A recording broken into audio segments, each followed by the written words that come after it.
Welcome to the MMHP and the 989. Podcasting from the Michigan Rock Legends Hall of Fame in downtown Bay City. Channeling all styles and eras of Michigan music history. From the city by the bay. And now, Dr. J, Sir Fred, Mr. Mike, and your host, Scott Baker. We're podcasting from the Michigan Rock and Roll Legends Hall of Fame at the Historical Museum of Bay County, located at 321 Washington Avenue in downtown Bay City. Well, another Michigan rocker just passed away. Who's that? I put it on my Facebook thing. Newt Cole from Newt and the Salamanders. Oh, I They saw you used to posted play that. here all the time at the Fordney. Very popular band. I'm sure. He used to play at the Fordney in Saginaw all the once. time. Did you ever see that? Probably. I don't remember Did it. a lot of Frank Zappa stuff. Nobody did Frank Zappa. Right. That was a great band. They were a great band. Newt and the Salamanders. Well, here we are at the Rock Hall of Fame here, the Rock Legends Hall of Fame here in Bay City, Michigan, for another round of the MMHP and the 989. And we've been delivering here in the fall some spectacular artists that have not yet been able to touch our podcast, and we are grateful to have them. And Dr. J pulled in a good one tonight. Mr. Mark Sanders is in the house. How you doing, Mark? Great. Thanks for having me. It's good to be here. Absolutely. We've got your backstory here, and we've heard a lot of stuff over the past year, so here and there, on when we hear your name pop up, and we want to get it all documented tonight, if you don't mind. I'm thrilled to do that for you. Yeah. Thank you. Well, the cool thing is, and I was just thinking about this the other day, you started out in a folk group. Oh, yeah. And, thinking back when I was in high school, how big folk music Oh, was. it was the biggest. Oh, a Kingston Trio and, Well, there was a television show. well, yeah, Peter, Hoot Paul, and Nanny. Mary. Yeah, Peter, And we Paul, had and a Mary. girl, so we were that, Yeah, the guys and the girl, they were my favorite. My wife was in a group similar to that in high school, too. And we were rock and roll snobs, too. Yeah. That was a big part. But, I don't know, unless you grew up at that time, you could appreciate what a sea change it was when the Beatles appeared on the Ed Sullivan Show. The 60s really started in 1964 on the Ed Sullivan Show. Yep. Before that was kind of like the 50s. But yeah, and think about, you guys did the same thing that David Crosby, Jim McGuinn, and Gene Clark did, all folk singers, inspired by the Beatles, started a rock band, which became the Byrds. John Sebastian, the Lovin' Spoonful. Trying to think who else here. Oh, John Phillips with the Mamas and the Papas. Man, then Bob Dylan goes rock and roll, So, wow, yeah, what an amazing time. The time. next day after the Ed Sullivan appearance, I went out and bought a pickup for my 12-string guitar. That's how quick I wanted to get into this. Now. Yeah. And then talk about perfect timing, just about shortly after you guys are playing as a rock band, the Blue Light opens. Yep. Can you kind of tell us, you were right there at the very beginning of the Blue Light. Yep. Can you kind of tell us about how that started and what you guys did? Well, Hirsch Goodwald had moved here from Pennsylvania, and he was a Knights of Columbus guy, and that was the Knights of Columbus Hall. And he was putting on dances there just because he loved rock and roll, and he had all these records. I mean, thousands of them. He was a collector. So every Saturday night, he would put on a dance, and it was just an empty hall, except for they had 3 bowling alleys in there with human pin setters. That's how That's awesome. arcane it was. But, I was just 2 blocks away, my house, and I heard about this, and I went over there and trying to get my band going. And so I asked him, "You mind if we played?" Nothing about hiring us or anything like that, and he said, "Sure, no problem." And we started doing that, and then he started booking us, and then he got the idea to do his own teen club there, and we were in there building and painting and got the whole thing going. We were the house band then from then on. So you were probably the first band to play at the Blue Light. Oh, then. absolutely, yeah. Oh, fantastic. And I know you gave us some biographical information, and you mentioned that you opened for the Shadows of Night, Oh, yeah. the Animals, Yep. question mark, and the Mysterians, who were riding their big hit at that Yeah, time. more than once. Yeah. For those guys, yeah. So can you tell us any stories interesting about, well, like the Animals? I think the original Animals broke up shortly after they played the Blue Light. They were not happy to be in Midland, Michigan. They were like, who would book us in a little town like this, right? And the first thing they said when they got there, you want us to play? We'll need $1,000 more.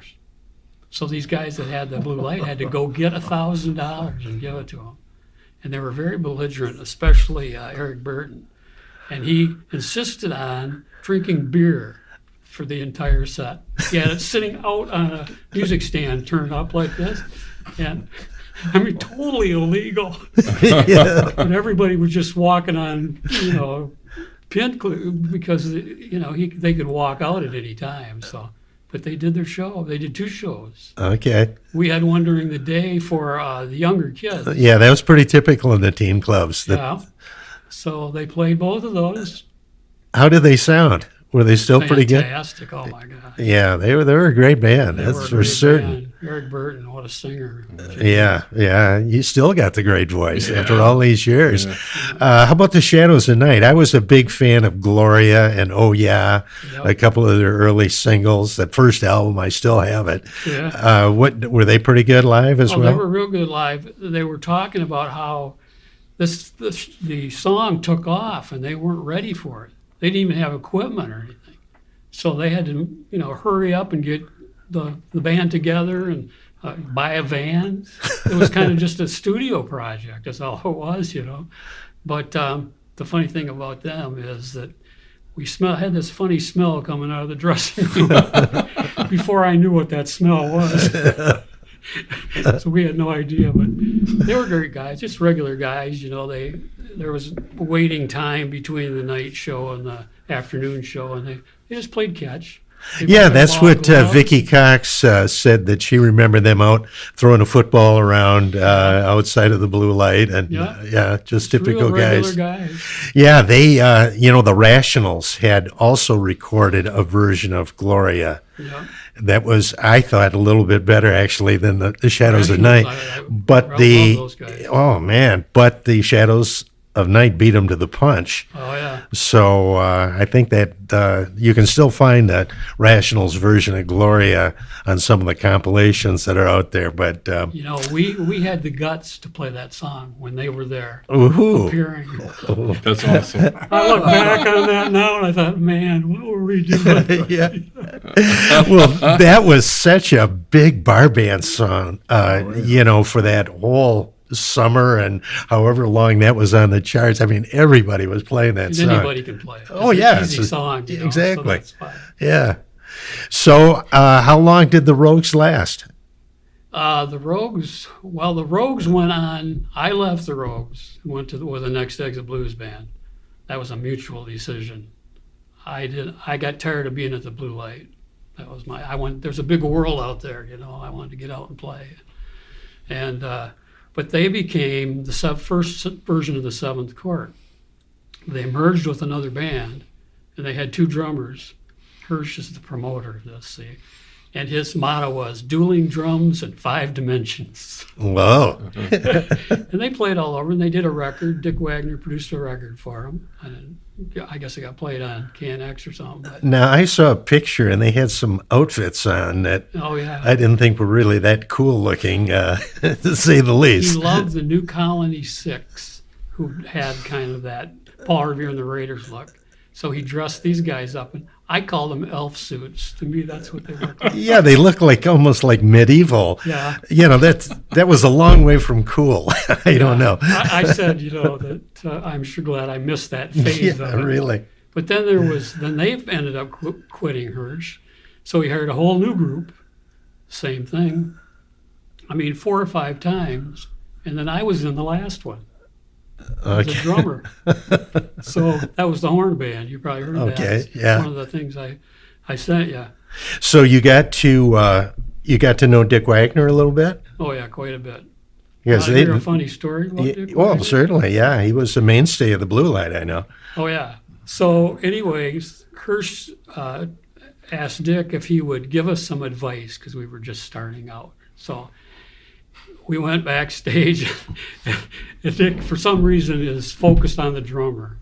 This is Page McDonald. And he said, it's really important to have a good drummer. You guys have a really good drummer.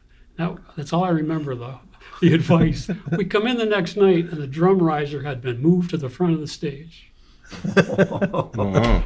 So here we are trying to play around the drum riser. This is where Dick was, he was way up there with us younger guys. Oh, yeah, of course. So we took it to heart, I guess. At least one of us did. Yeah, well, that was one of the cool things about Dick Wagner is that he was a mentor for a lot of the young bands around that time. Great guy. Produced a number of great little 45s, and Yep. very cool. So another thing is a lot of interest to me, and I think our team here as well, because we had Daniel Ralston here this summer, who is the writer who really blew up this story about the fake zombies. And in fact, Daniel has a big podcast that is about to debut here, I would think, in a few weeks or months, on just the fake zombies, and he's got all kinds of big-time guests and so on. But I found it real interesting when I talked to you that you were employed for a while by Delta Promotions, which was all about this, and that you actually were offered to go out on the road. Oh, I yeah. wonder if you could tell us a little bit about that one.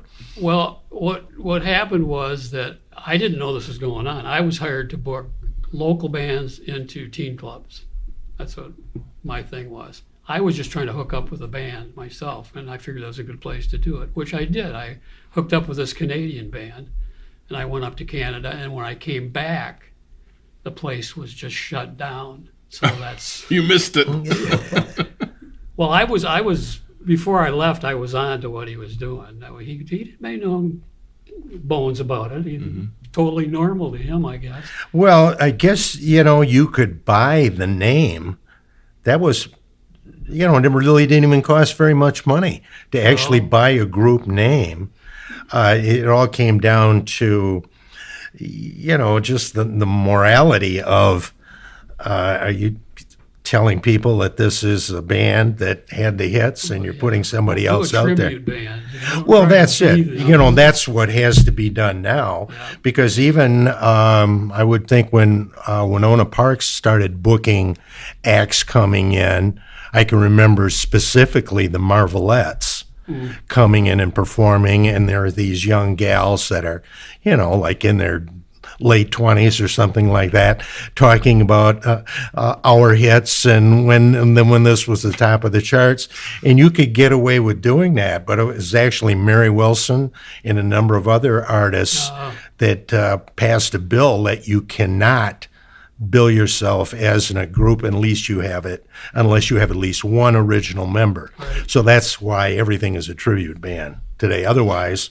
with people out coming to Winona Park saying they're the Eagles and ABBA and everything else. I think what led to this was that he made a fake version of the Archies. Oh yeah. They had that Sugar Honey Honey song. Yeah. But there was never a band. It was just a studio group that played it, put it out, it became a big hit. Now everybody and his brother was making a fake Archies. And nobody really went after him. Well, for a while. the problem was, Don Kirshner had the rights to the song, and the Archie Comics had the rights to the images, and so that was the downfall of Bill Kehoe. But then it was like an addiction. Once he got that going, I think that's what spurred him on. Well, to try all these other ones. Sure. What kind of guy was Kehoe? Did most people said he was a pretty decent fella. He seemed all right. I didn't have that much to do with him. I dealt with a secretary, somebody like that, do a contract for these guys. Book these guys here. They need a contract. That was the extent of my involvement, Okay. I played drums for an organ player who was going to be in the fake Animals, just so he could play along with the drummer before I left. So that was it for me. Yeah, Bob Baldori was approached to be in the Animals too. Was he? of the Woolies. Yeah. Again, the Bob. keyboard player. Yeah, that was real interesting. He had written a musical that was kind of based on the adventures of the Woolies in the music business. Oh, yeah. And that was one of the little, I don't know if you call it a chapter or one of the things, being approached to, be the Animals. He had a studio in East Lansing, and that's where the Next Exit played a lot, because they were okay. in school down there. So Yeah. yeah. Well, we Chuck knew them Berry very well. recorded an album there at that studio. Oh, did he? Yeah. Yeah. Oh, of course, the Woolies were his backing band. Well, tell us a little bit about, there's one thing that you were playing at the Safari Club in Muskegon, and they had a stripper. Yeah, this is the thing. We were playing nothing but teen clubs. And this is the This next is- exit or the No, this seventh is- court? We went to the Next Exit, and after the seventh court, we had like 9 people in the seventh court. Some of them went back to school eventually, or became teachers or whatever. But 4 of us, guitar player, bass player, me on drums, and a sax and flute player, went off and did a 4-piece. And we played an extended thing at the Ginger Blue in Saginaw, which was a great gig. Coffee house, still no alcohol. Mm-hmm. So that ended. And now the change had come on the drinking age, and everything was bars. So we got booked. The first bar we played was the Safari Club. What a rude awakening. Yeah, Kimchi the China Doll. Took them off between every set. And we were supposed to play the music behind her, but she had her own records too, so she ended up doing that. We didn't know how to do that. But our little innocent horn player tried to talk her out of her career choice every chance he got while we were there. So she just sat with him and listened to it, I guess. Oh, wow.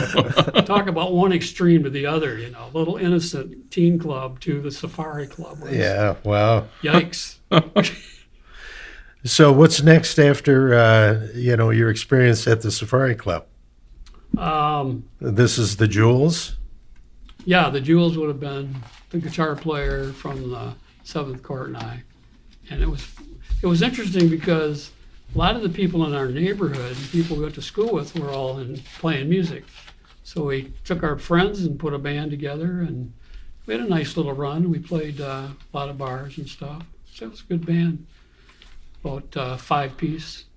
Okay, because the teen club was gone then. Yeah, that was over. Yeah, that was the whatever was left of it. With the final nail in the coffin was the drinking age Yep, change. that's what happened. Yeah, exactly. Yeah. Too bad. And the music business changed too. You couldn't get Yeah. bands like the Animals or the Shadows of Night. That's true. They were asking way too much money. Yep. For the teen clubs to be able to book anybody like that. But, for a few years, it was pretty interesting, though, that you saw a that lot was of a top-notch great entertainment. time. Yeah. Just a great time to be playing and just that whole scene was just fabulous. In the Tri-Cities, really, the Blue Light in Midland, Daniels Den and the Wyagogo and Saginaw, Yep. Band Canyon and Roll Air in Bay City. It was Yep. just phenomenal. And it was all kids, There Right. was no hardcore guy drinking and passing out at the bar and all Yeah, that and stuff. it kind of predated the drug scene, too. It did, yeah. So, that became a lot harder to control Right. after that started moving in the late 60s. Yep. And, they kind of changed the scene, too. Yep. So yeah, we played this one gig in Muskegon that was just fabulous. It was a bar, but all these black guys that were in soul bands and stuff kept coming to watch us, and we're talking about their groups and our groups, and they really liked us and we liked them, and that was just a fun stay there. We stayed there for quite a while. Yeah, that the west side of Michigan, at least in the 60s, there seemed to be kind of a soul music scene there. You know, Al Green started there Oh, I didn't with know his that. band at Creations. Chick Junior, Willis. yeah, Junior Walker and the All Stars. You know, Battle Creek, they were playing there for years. Oh, wow. You know, before they really hit it big with Motown. In fact, they rode Shotgun Yeah, at the old El Grotto in Battle Creek. So, yeah, cool stuff. And you are an encyclopedia of this stuff. Well, I've learned yeah. so much from you just in the short time we've known each other. It's fabulous. Well, the website's all about that, you know, so, Yeah, that's I great. dig deep into it. I knew there was a lot of music here, but I didn't know the extent of it really. But Motown, I mean, come on. Well, yeah. Jeez, it's just amazing. Yeah, and I don't know when the Motown. Do you guys know when is the? I think it's partially open, isn't it? The There's a five museum the there, well yeah. the I'm not $500 sure yet. million expansion in Detroit. I mean, it's really going to be pretty Yeah, they're spectacular. gonna have a venue there and everything. Yeah, I've been there like 3 or 4 times already, but just to the small. Oh Yeah, I yeah, was in the the small Hitsville. one. I'd go yeah. again. I mean, I loved it. Well, it was fabulous. You You get know, to go down in the snake pit, and it looks like they just walked out of the studio, doesn't it? Right. Everything's still there. The cords are on the wall. Right. What a feeling, you just feel like for sure, and such a small area, and you think about all the those great records, songs yeah. that were recorded there. I mean, live performances. yeah, That's what gets me. I mean, yeah. all of those people, and they recorded live. Yeah, I'm glad they didn't. You know, they kept the original Hitsville. You know, that's going to stay intact. Oh, that's good. And everything, all the big expansion with all the fancy stuff. You know, whatever they're going to have there, that's all going to be behind the original Oh, Hitsville. I'm glad to hear that. Yeah, me too. You wouldn't want to mess with that original building there. That's way too much history and memories there for everybody. Did you go up to the Barry Gordy's apartment? Yes. Yeah. That's something. Yeah. Yeah, you think about, they're putting the stickers, with the labels Right. on the records, and And as wow. they grew, they bought the next house down the block. That's what gets me. Well, make this the A&R. Yeah, they had, facility. I don't know how many houses they had at They the had the whole end. block at the Yeah, end, I I know, think. 4 or 5 houses, the Yeah. different things going on in each house. And yeah, well, that was where everything I've read about, that was where the good old days of man. Motown. And when they moved to that building downtown, the great big, I don't think the building is even there anymore. Do you remember what that building was down there, Fred? During that time, I just kind of didn't follow Motown as much. Yeah, they said it became much more corporate Oh, sure, yeah. than, It wasn't that it wasn't the little family type atmosphere that they had originally, but, Motown was so big by that time, and, they were planning to make the move to California, which, that was a dark time in Michigan music history when Yeah. they moved I out watched of a Detroit. documentary last night on the first Motown European tour or British tour, Oh, yeah. and hardly anybody came, Right. apparently. Well, their records weren't released yet in England at that okay. time, I don't think. Dusty Springfield was a big driving force to Right. getting Motown over to England. But it didn't take long, though. Once I think they got on, was that part of the program where they got them on Ready, Steady, Go? Yeah. And then everything turned around once the kids, all the British kids were watching Ready, Steady, Go. That was kind of like the American bandstand of Great Britain. And once they got on there, then, yeah, everything changed. Well, they sure had the artist, didn't they? Oh, yeah, My fantastic. gosh, what a Yeah. lineup. So now getting back to your music career, you've taken so many different turns. Oh, yeah. And in the 70s, you got into country music? Well, yeah, that was a funny thing because I was just jamming with some people from Bay City here.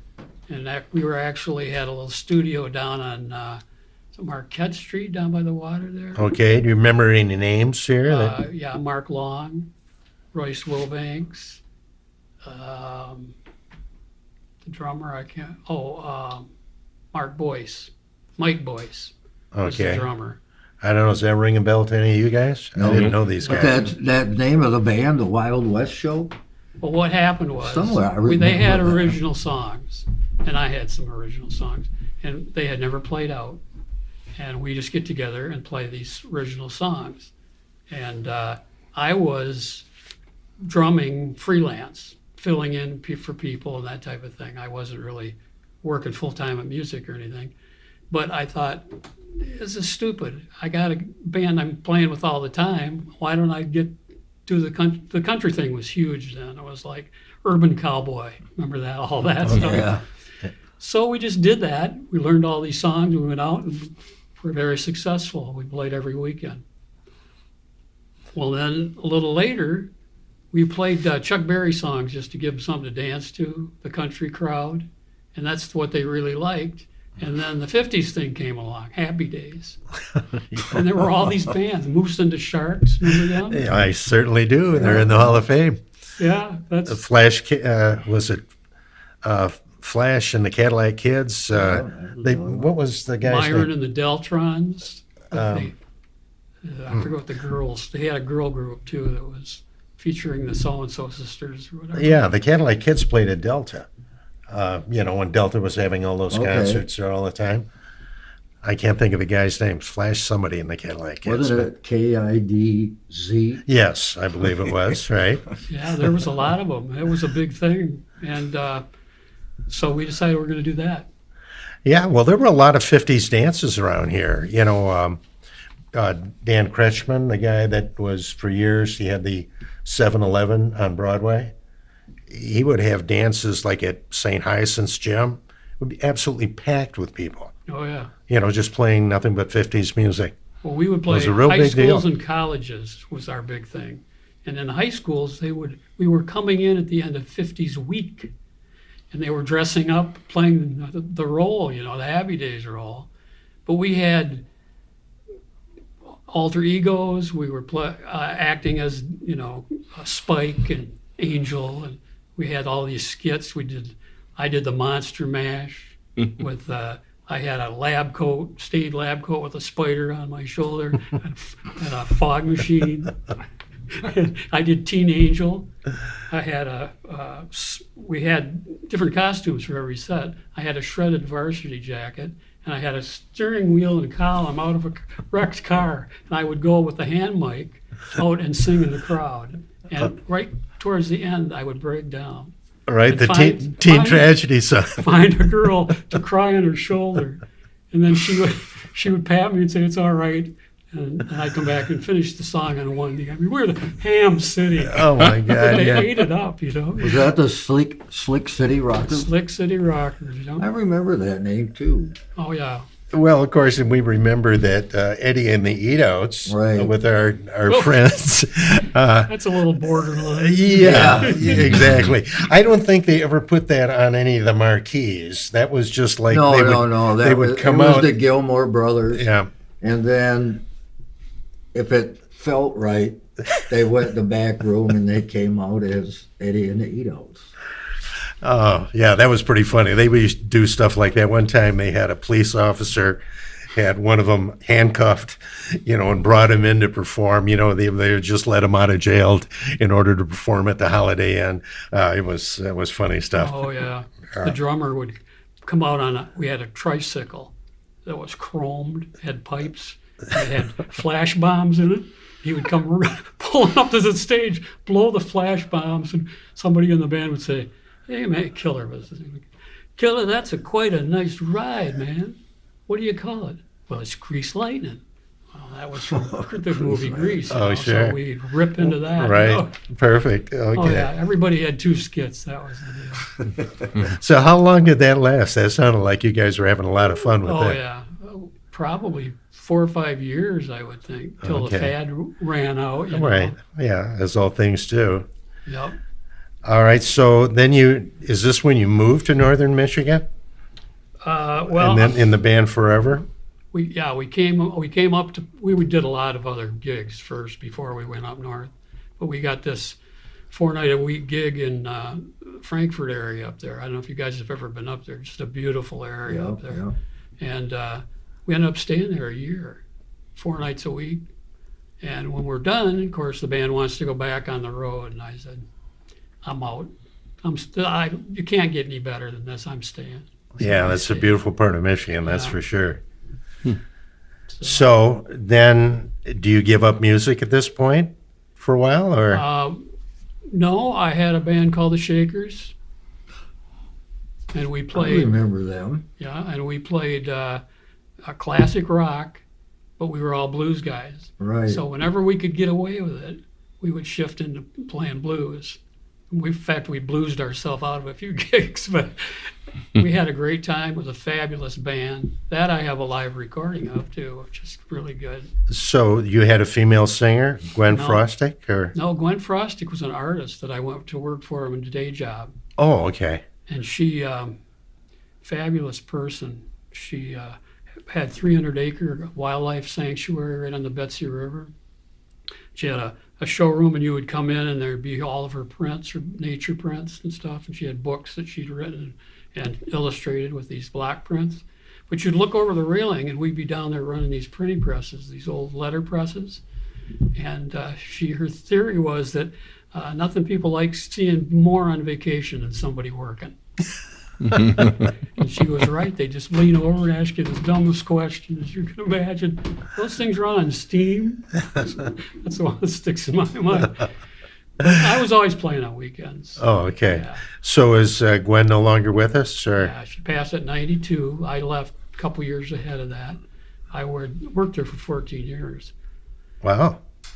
She came up north from Detroit. She came up north with $1,000 in a hand feed press.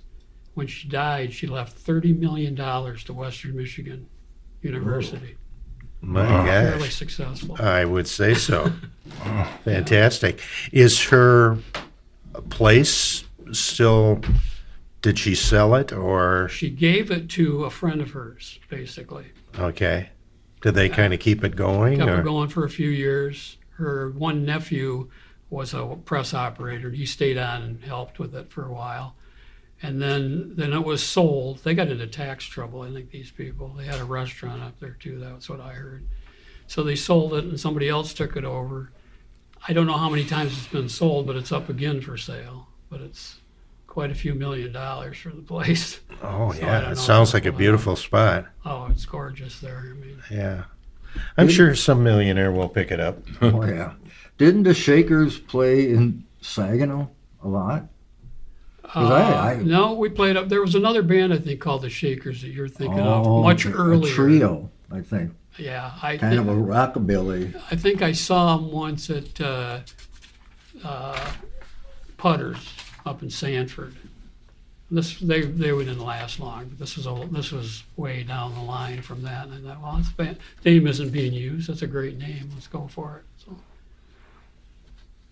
but yeah, the Shakers was one of the best bands I was in. Okay.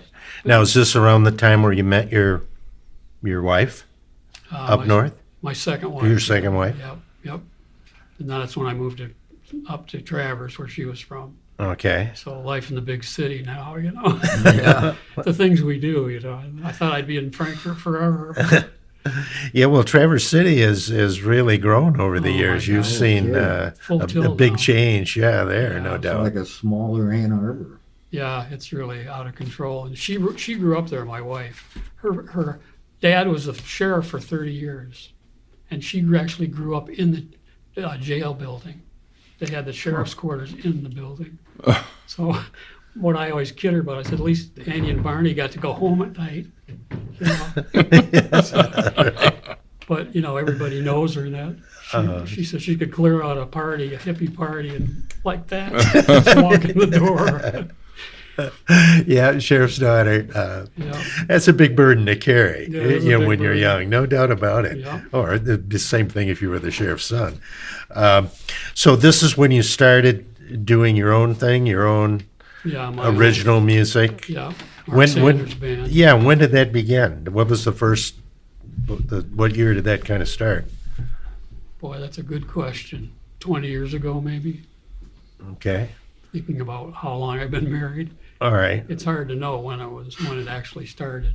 But okay, there's a page on that on Facebook with of that band that has a lot of video and stuff on it too. It's just Mark Sanders' band. On Facebook. Yeah. Okay, yeah, we'll check that out. So,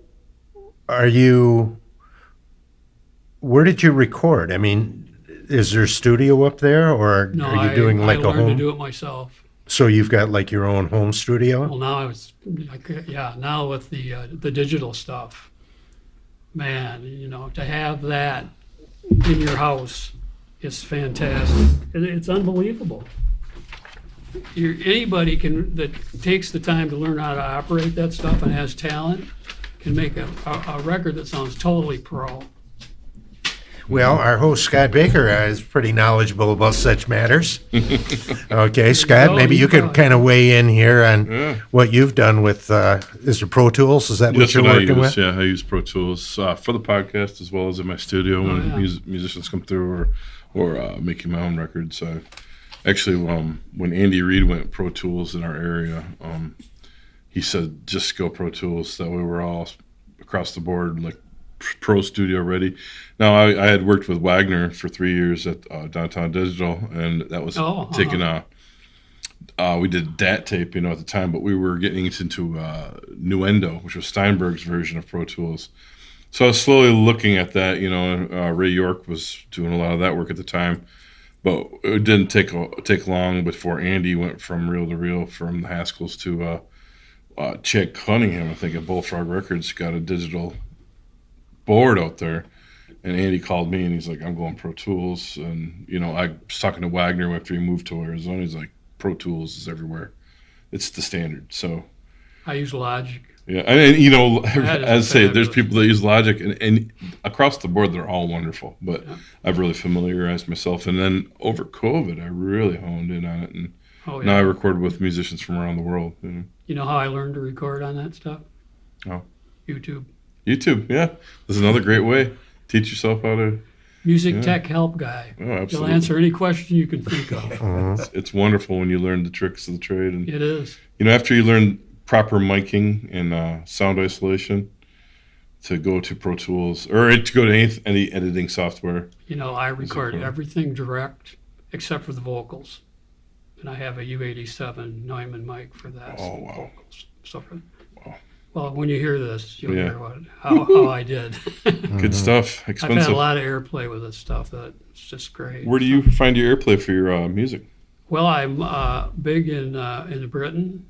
They really like American blues guys. 2 of these were blues albums, and also Australia. But the thing is I don't follow up in the States here. The thing about overseas is they want America to hear it, so they put it up on a streaming service. What's the one with put up the... Like Spotify? No, this is free, though. It's just... it's the Orange Music, sound something or other. No. But anyway, DistroKid distributes it all nowadays. Yeah, they put it up there. They put all their shows up there, and then on Facebook they say, check out our show, and because nobody can get it, directly. So that's what they do. So I pull that down and make a little advertisement out of it. Basically, I can take my section and what they say about me. They've been very flattering, but I'm just not up to following up after I submit it to 300 or 400 stations in the U.S.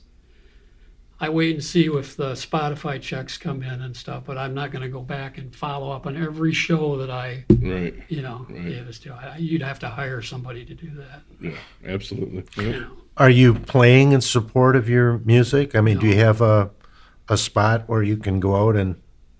No, I'm retired from playing live. Oh, you don't play it live at all? I'm strictly recording now. Okay. This is what my dream was. I want to make records. I didn't care about... Playing out was fun, and when you're young, it's more fun. But once I mastered this skill, that was it, Well, you're kind of following the Beatles in that regard, too. Yeah, there you go. There you go. And I play everything on here except for the bass player. I could play bass, but he he begged me to play, and he's really good. So Okay. You're talking about tonight somewhere? all of them. Oh, okay. We've done these one a year for the past 4 years. Wow. We're just about to release another one now. Wonderful. Now, your wife played keyboards, though, for a while when you were performing, right? Oh yeah, yeah. But she doesn't have the patience for that. She sings backup for me. Oh, okay. And that's- So she she does a still great kind of job. keeps her hand in it a Oh, little yeah. bit anyway. Yeah. Well, that's nice that you can share that, though. You Oh, know, yeah. it's- She's I'm sure. so supportive of it and Yeah. everything. All right.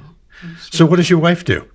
She works retail downtown. She actually was a vocational therapist, Oh, okay. and she actually has 2 master's degrees in that and everything. But she's, we're getting up there. Well, yeah. You can't work the day job forever. Well, that's nice, and I'm sure you'll enjoy retirement. My wife and I certainly do. Oh, absolutely. To Yeah. have that amount of time to do this too, it's just Yeah. Yeah. It's it awesome. takes time. But we Yeah. didn't touch on your family. I know you included in the bio you gave us that your family was very much into music, which Oh, yeah. probably I'm sure was a big kind of, I don't know what, incentive or inspiration for you to Oh, get involved when you were young.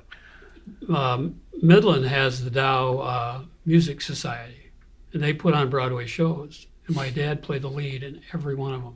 In fact, one time he didn't want to be in one, and they said, "We're not making this if you don't take the lead."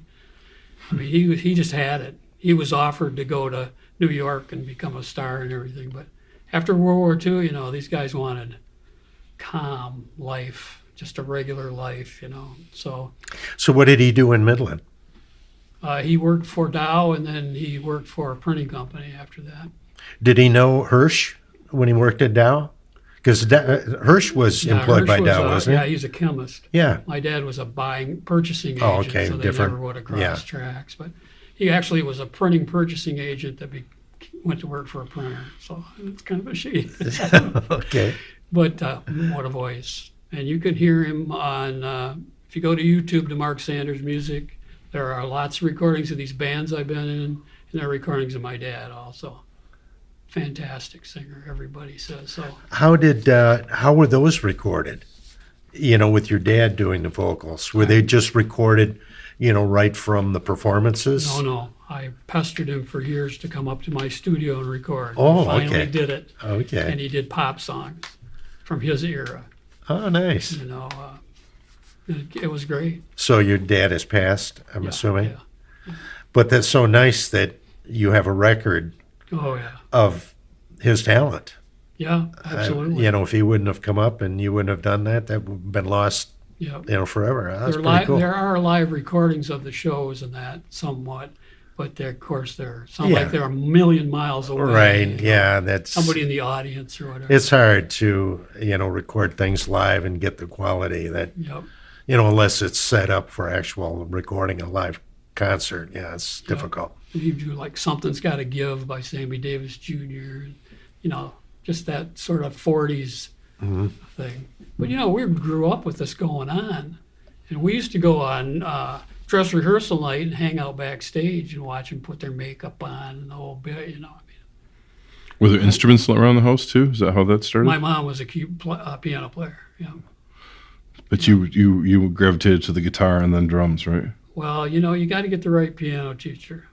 If you get the piano teacher that wants to teach you Bach and make you study music theory and the history of Bach, it isn't going to work out for a young guy, Yeah. Didn't have the patience. Right. But then the folk thing came along. Yeah. And it was obvious. Guitar. So did your piano teacher inspired you to take up the guitar? Is that what you're saying? Yeah. Well, she inspired me not to take up the piano. That's right. But, I saw Peter, a Paul, picture. and Mary inspired me on the guitar. Well, yeah, they were so great. They were fabulous. I saw a picture on your Facebook page of you and your brother. Your brother was playing a banjo. Oh, yeah. That was at Grandma's house at Christmas time. I call it my first gig. Cool. The one with the dog sitting there looking at it. Yeah. Yeah, who wouldn't go into show business after that? Right? Well, there you are. One of your old bandmates, Al Finney, You said he lives in Sweden? Yeah. Well, Yeah, I he's know lived he for lives- years there, yeah. Right. I wish I'd have knew that when we were there. Oh, you were there? Yeah, we toured there with Lazy Lester Oh, in 89 and 90 oh yeah. for 5 weeks. He's got a new album out. Did you hear that? Have you No. heard it? I'll have to send you the link. It's he's got a streaming there, so it's really good. I think it's his best one so far. But he lived in Paris or in France for a while, and he had a hit record over there, pretty much. But it's so hilarious because he's singing in French, but it sounds like Al Finney.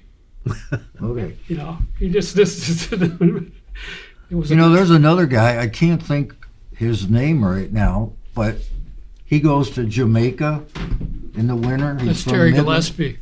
That's it. Oh yeah, he was down taking care of his parents in Midland at one time, and I just happened to see him on line somewhere, and I said, how are you doing? I haven't talked to you in a long time. He said, well, seems I'm in Midland right now. So we got together and jammed a little bit, and we ended up playing a couple of gigs together, just him and me. It's kind of old home week.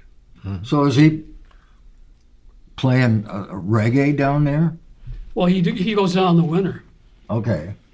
and they play reggae and blues, and they work for this one resort that he always works for. I don't know if they have a deal where they just room and board.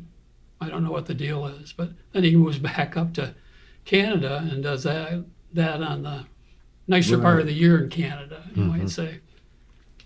So, That guy that wrote that book on Midland rock and roll, I tried to get him to be on the podcast, but I think he moved or something. Or Well, he wasn't interested. his wife has dementia, for one thing, so he okay. can't go anywhere. My bass player is the other editor, though, Ah. Mike O'Brien.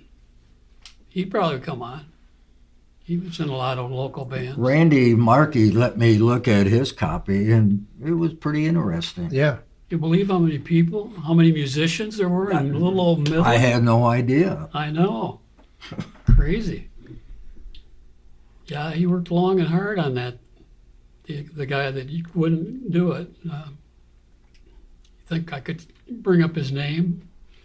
I can't think of it, but he, Well, here we're all quite a suffering group, from the aren't we? same thing. Yeah, we'll But, think of it in about 20 minutes, maybe. Yeah, It'll that's come all to right. us. Is that one that Scott Seeberger was talking about on our show? yeah. I believe so, yeah. But he said I sent him a message, and he just said, "No, I'm not really interested." Yep.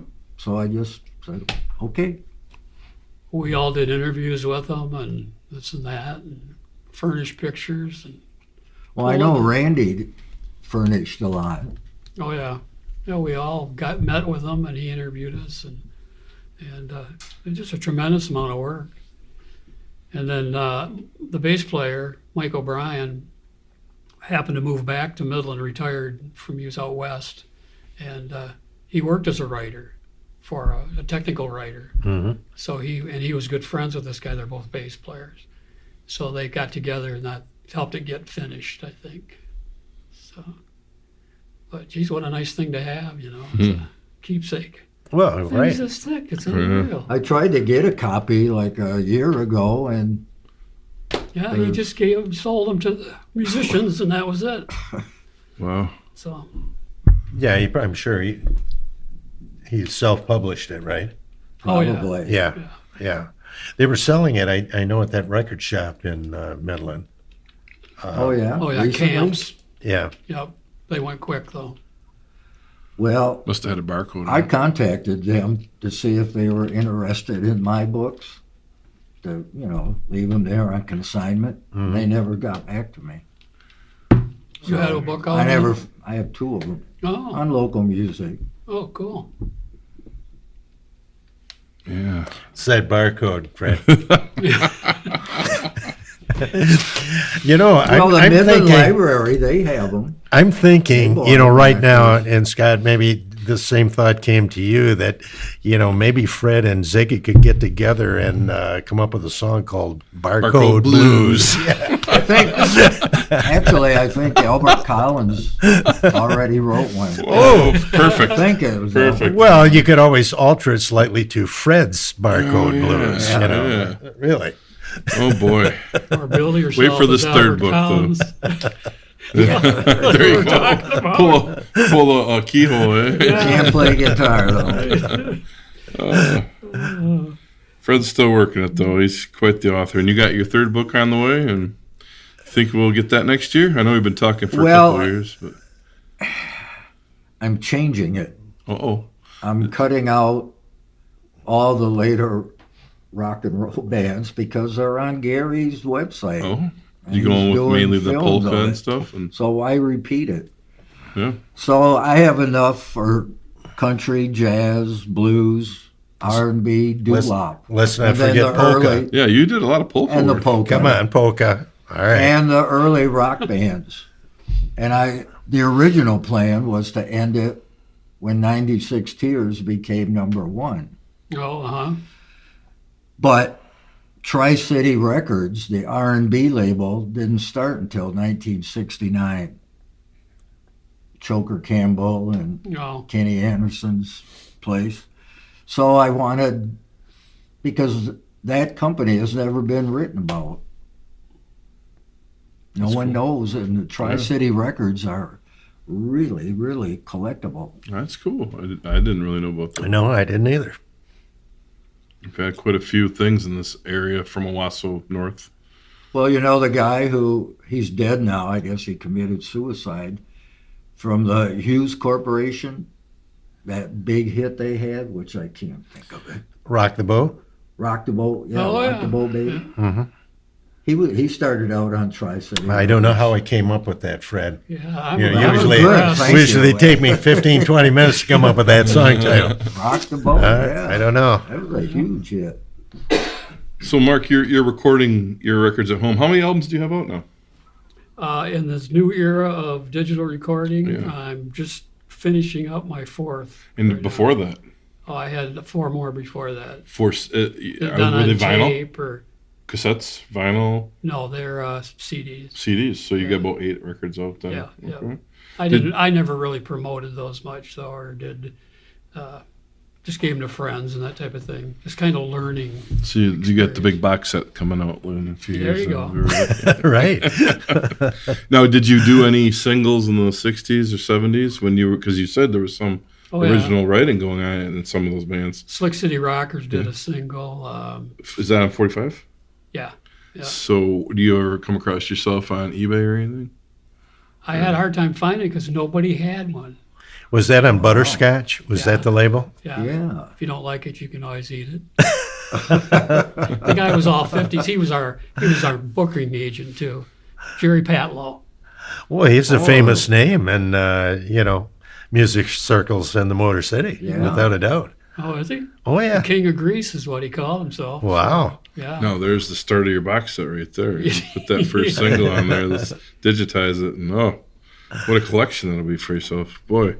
How many 45s or singles did you release until you became into cassettes or digital?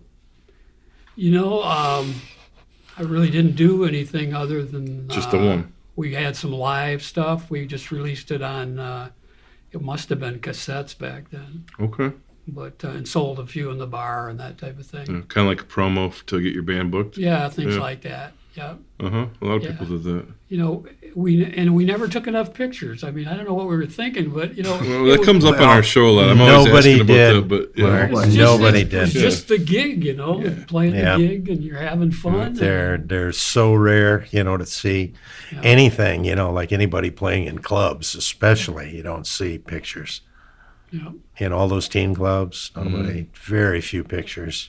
Not like it is today. Yep. Right. Yeah, our jug band, you have to believe, what one of the members say, because there's no documentation, no pictures, Yep. nothing. Well, that's why it's Never important thought about it. to write that down, to know. do books like you're doing, or the book on Midland, or whatever it happens to be. There's, Yeah, there's got to be some record here, of what happened. What's the name of that Midland book? I forgot to ask you guys. Do you remember, Mark, remember. what the title of the Midland music book was that we were discussing? Yeah, Midland rock and roll, and then Something the like that, years yeah. that they covered. That's what the Oh, name okay.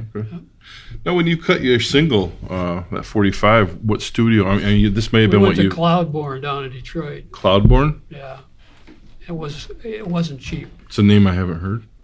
Yeah, they actually had a Grammy award and everything. For what? Do you remember what went I through don't there? remember what No? it was. When we were down there, they had a version of This Old Heart of Mine being done by this other singer.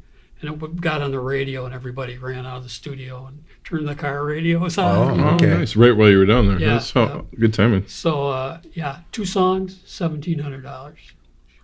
Yeah, Whoa. yeah. That is $100 an hour. That's for 1970, 69, 68, Well, I was in the early 70s. early 70s. I begin to understand why the studio is no longer there. Oh, yeah. Well, that's everybody can do it at home now, so. Well, plus, I mean, that's an awful lot of money, especially if you're, let's say, you're a young band or a young artist trying to start out. Right.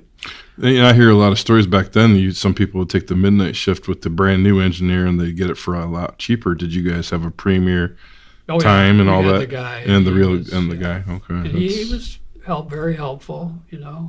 We had never really recorded before that, I don't think. But I can remember, on that level. yeah. But Did you learn anything off that session other than the money aspect? I mean, did you man, I came home with this great knowledge of recording it all, or no? No? When am I going to get a 2-inch tape machine? Yeah, true. And Yeah. all of these boxes he's got, this was way over our head. But Yeah. What experience though? oh yeah, Yeah. yeah, Early 70s. yep, Wow. yeah. The sound was fabulous. I mean, When you guys were playing back then and doing that, did you share the stage with any other Michigan artists that was really hitting it at the time? Did you reunite with Wagner anywhere, or did you come across anybody that in the that mentionable? 70s, no, not really. You play your own gigs, and you wouldn't have that. The Blue Light was one thing. We were the house band, Yeah. and these other bands would come in. So we were never in a situation like that, really. No festivals. No, we didn't play any festivals. Most of the gigs at that time were 4 and 5 nights a week, right? What was your favorite? The Slick City Rockers, though, those were all one-nighters. Oh. Yeah, that was a lot of. That was the show band. Yeah. Well, you yeah. guys probably made Muko We just doing did the show. really yeah. well. Yeah. Yes, we did. But in the 70s thing, the multiple nights and all that, what were some of your favorite venues that you could tell us about? Just mostly bars. The Slick City Rockers played mostly colleges and high schools, but there also were some Shirley's Swinger Lounge in Detroit was a 50s bar. They had some of the has-beens in there. The Shirelles sang in there, and that weren't famous anymore. Weren't happening, but they would book in there. And Who did the booking? You? Jerry Patlow. Okay. Yeah, he was our agent. Wow. The King of Greece, Yeah. Who else you gonna go with? Yeah, he No. booked a lot of different artists Yeah, over he the did. years. Now, there was a guy with almost that same last name. I thought it was. Was he a black guy? I never met him. Okay. No, I mean, the one your manager? Never met him. Oh, You never met Patlow? No. Really? because Wow. he put out some 12-inch records, some during the disco days, Oh yeah. and they're very collectible right now. Hmm. On I forget which label, and I think he might have had something to do with Ready for the World, the Flint group, Oh, yeah. Yeah. Platinum. Now whether he was at one of our gigs or not, I don't remember. He might have been, but I don't think so. It was all kind of done on. He had his contacts, and he called us, and here, you want this one? You want to go here? You want to go there? So that's what it was. You were talking about going to Canada with a Canadian band. Were you touring through Canada with that other didn't band work too? out. or- I came back immediately. They broke up the day I got there. Jeez. Yeah. Jeez. Yeah, can you believe that? Did any of the other bands do a Canada in the loop? Or is it all No, we strictly never Michigan? went up to Canada.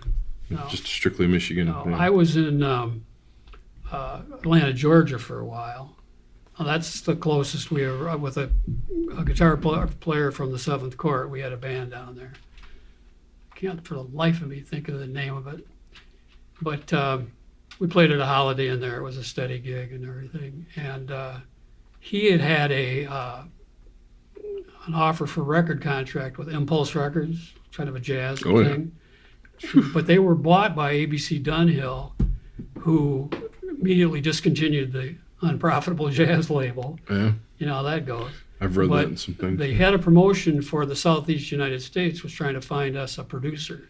I came down with my songs, and they just never found one, so that didn't come to pass. But he was in our corner for sure. That'd have been fabulous. Yeah, maybe. Yeah. I like the way my life turned out. You Yes, know what I that's mean? great. I see these guys and they're not that happy, you know, over the long run. Well, it's I a was grind. happy. Yeah. I yeah. loved what I did. I loved my day jobs. I loved my bands I played in. You know, I have no regrets You were successful Yeah. on your own terms in life. in life.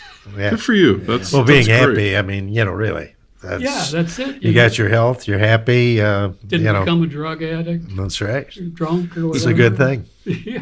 Yeah. So life is Amazing. good and creativity's there and What are your favorite tools in the studio? Guitars and drum wise, you got old equipment still, or what do you use? I don't use the drums anymore. It's a little strenuous to play drums after a certain age, especially the bass drum leg. Yeah. But they came out with this Addictive Drums. You know that program? I'm familiar with it, but I've never used it. Fabulous. Yeah. Just fabulous. So I'm programming that, but I'm really writing the drum part. You know, it's MIDI. Yeah. So you're going in and you're moving everything around. So I'm playing it like I would have played it without the pain. So it works out great. What about your other tools? I do, Logic keeps giving you instruments for Yeah. free. Yeah. I've got a Steinway piano and a Yamaha piano that sound totally real, a Hammond organ that's out of this world. But I mean, do you have any of your old touring equipment that you use in the studio? Like a Fender Strat or something? You know, You know. my guitar collection has rolled over many times. Has it? Yes. Okay. I'm playing Paul Reed Smith guitars now. Oh, wonderful. Jeez. Yeah, and they have a sound all their own. Yeah, they do. Just fabulous. And mostly on this new one is when I made the switch. So if you get a chance to hear that, that's a One that's coming out.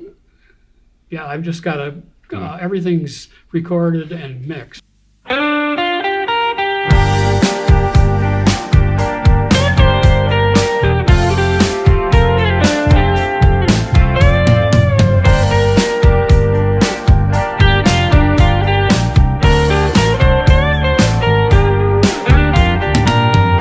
It was one of those nights we were under a spell.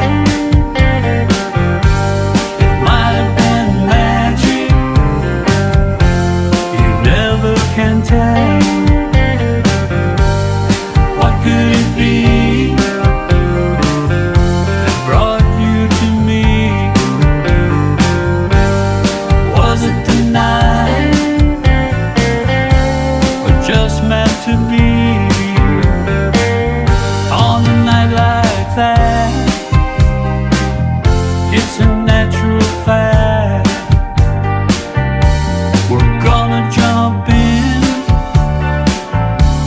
and never look back. You caught my eye, and that was that. Anything can happen on a night like that. It was one of those nights we were under a spell. It might have been magic, you never can tell. What could it be that brought you to me? Was it the night, or just meant to be on a night like that?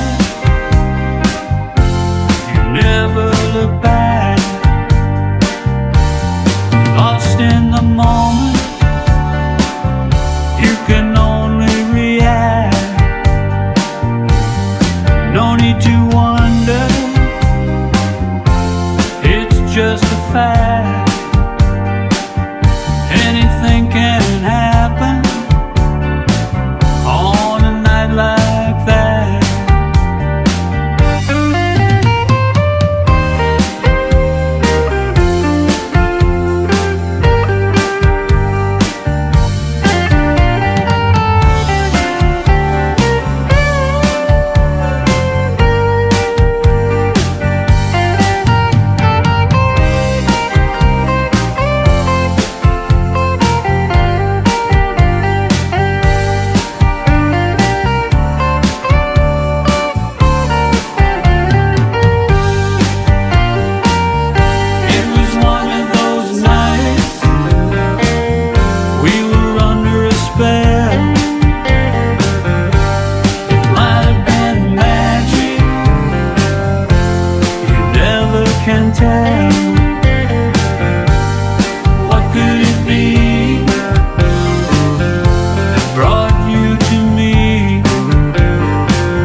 Just meant to be.